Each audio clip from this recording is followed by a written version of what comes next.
टुनटुनी रोती हुई घर चली आई। उसकी माँ टूनी ने सब कुछ सुनकर कहा, चिंता मत कर बेटी, जो होता है अच्छे के लिए होता है। माँ, इसमें क्या अच्छा दिख रहा है? मेरा लहंगा अब मैं क्या पहनूंगी? कैसे होगी मेरी शादी? मैं तो लुट गई, बर्बाद हो गई। बेटी, भगवान पे भरोसा रख। भगवान जो करते हैं अच्छे के लिए ही करते हैं। शायद तेरे लिए उन्होंने इससे भी कुछ अच्छा लिख रखा हो। इतनी मुश्किल से तो ये शादी पक्की हुई थी। एक ही सपना था कि मैं अपनी शादी में एक अच्छा सा डिजाइनर लहंगा पहनूं। अब कुछ भी नहीं होगा, कुछ भी ठीक नहीं होगा। माँ, टुनटुनी चिड़िया रोती रही। बहुत मुश्किल से तो उसे एक कौवे ने पसंद किया था, वो भी दहेज के लालच में। उस कौवे का नाम कालू था। वो बस एक ही चीज चाहता था। उसने टुनटुनी से कहा था, टुनटुनी,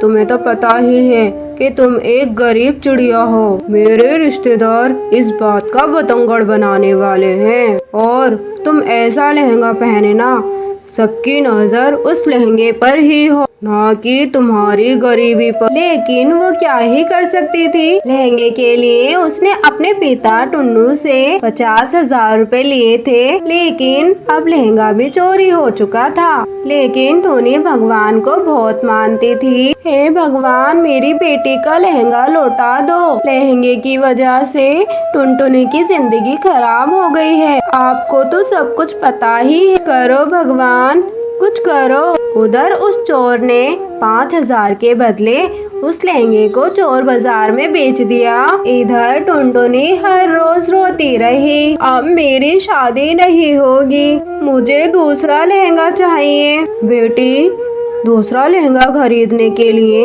मेरे पास अब पैसे नहीं हैं। वैसे ही दहेज में इतना सारा पैसा देना पड़ रहा है। पिताजी, प्लीज मुझे 50,000 रुपए दे दो।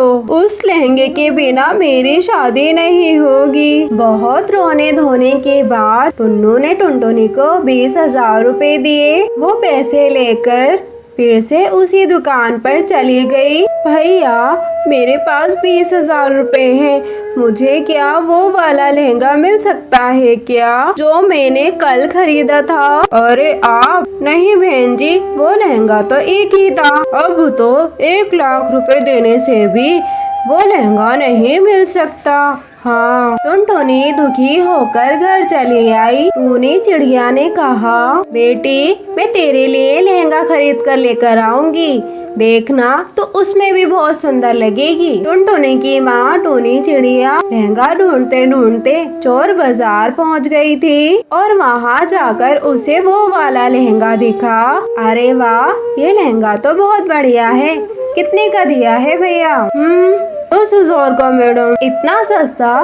दे दीजिए मुझे। लहंगा लेकर टूनी दौड़ती हुई घर आई। टुनटुनी, अरे ओ टुनटुनी, ये लहंगा देख कैसा है। अरे ये तो जादुई लहंगा है माँ, मैंने तो यही खरीदा था। तुम्हें ये कहाँ से मिला? चोर बाजार से। मैं जल्दी से इसे पहन लेती हूँ। टुनटुनी ने उसे पहन लिया। ये जादुई लहंगे मुझे दुल्हन बना दो। और फिर चमत्कार हो गया। टुनटुनी के कहते ही वे एक दुल्हन के रूप में आ गई। टुनटुनी बहुत सुंदर हो गई। थैंक यू मेरे जादुई लहंगे, तुम्हारी वजह से मेरी शादी हो पाएगी। तुम्हारा शुक्रिया अदा कैसे करूं? तुम बहुत अच्छे हो। ये तो कमाल हो गया, ये सब भगवान का ही किया धरा है। टुनटुनी, अब बस तू खुशी खुशी अपने ससुराल जाने के लिए तैयार हो जा। इस तरह टुनटुनी चिड़िया की शादी कालू कौवे से हो जाती है और वो खुशी खुशी जादुई लहंगा पहनकर डोली में विदा हो जाती है। प्यारे दोस्तों, आपको कहानी कैसी लगी हमें कमेंट करके जरूर बताइएगा। और हाँ दोस्तों, अगर आप इस चैनल पे नए हैं तो चैनल को सब्सक्राइब और वीडियो को लाइक जरूर कीजिएगा। धन्यवाद दोस्तों।